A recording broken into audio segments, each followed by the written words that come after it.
Times. Big government just grows bigger every day with new plans to take away more of your personal freedoms and civil liberties, even those guaranteed right in the Constitution.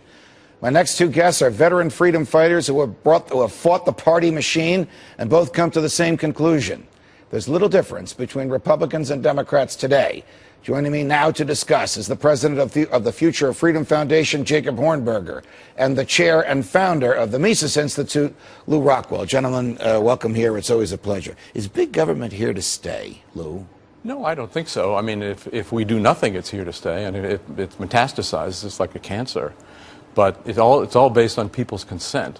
If Americans refuse to consent, if they stop allowing this to be happening, the government's much smaller than the people. They can't actually carry it out. This is why, of course, there's so much attention paid to propaganda. This is why the truth that you and others put out is so essential to getting people to say, stop it, heck with it. You're not going to feel me up at the airport, or you're not going to torture people in Guantanamo, whatever the other horrible things the government is doing. What will happen if we are left with a choice among the major party candidates of Mitt Romney and Barack Obama? I have argued, Jake, and you're free to disagree with me if you want, of course, that they are closer to each other than either of them is to Ron Paul or any of the founding fathers.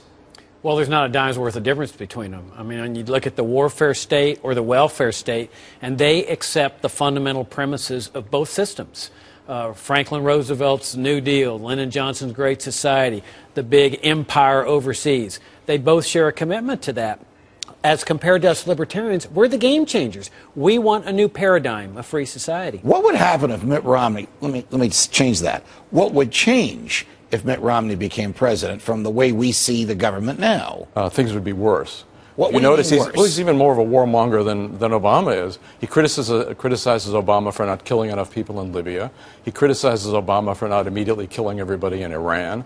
There's no question if you look at his neoconservative foreign policy advisors, they probably are crazier than Obama's. He's also entirely the Wall Street candidate, even more than Obama. So he'll be taking care of Wall Street and the elite business interests at the expense of the regular people. To Lew's initial argument, are Americans wedded to big government? Stated differently, has big government bribed the poor and the middle class and the rich so that, as de Tocqueville warned, we're being bribed with our own money and we like it?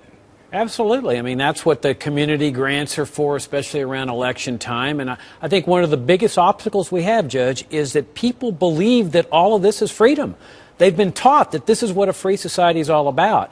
As people discover that this is a lie, it's a lie that's been told us since childhood, they're starting to realize, no, this is not what a free society is all about. This is not what the framers had in mind. I want a free society. And when that happens, you got a lot of people that are nervous, that have a vested interest in this welfare warfare state. Should Ron Paul run as a third-party candidate if he's not the Republican nominee? Or should someone run as a third-party candidate if Mitt Romney is the Republican nominee? Someone who would embrace the values of sound money and a government that stays within the confines of the Constitution. It would be tremendous, because the two parties, as Butler Schaefer says, are just wings of the same bird of prey.